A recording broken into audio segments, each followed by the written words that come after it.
Саламатсыздар ма әріптестер, интерактивті ойындар мәзіріндегі Quiz Battle арқан тарту ойынын қалай пайдаланамыз? Ол үшін Quiz Battle арқан тарту ойынына кіреміз. Мені квиздерімді жүктеу батырмасын басамыз.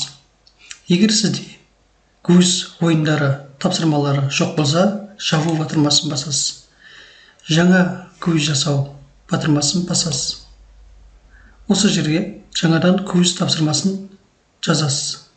Мысалы осылай, квиз тақырыбы Қазақстан тарихы, бірінші сұрақ және оның жауаптары. Кейін дұрыс жауапты таңдайсыз. Сұрақ қосу батырмасын басамыз. Өзіңіздің сұрақтарыңызды енгізіп болғаннан кейін сақтау батырмасын басамыз.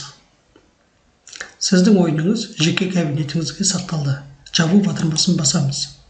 Quiz Battle арқан тарту ойынына қайтадан кіреміз. Мені квиздерімді жүктеу батырмасын басамыз. Жаңадан жасаған Қазақстан тарихы тапсырмаңызды басасыз.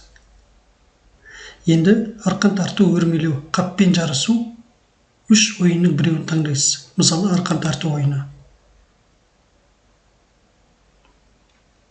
Нәтижесінде оң жақта және сол жақта сіздің енгізген тапсырмаңыз пайда болады.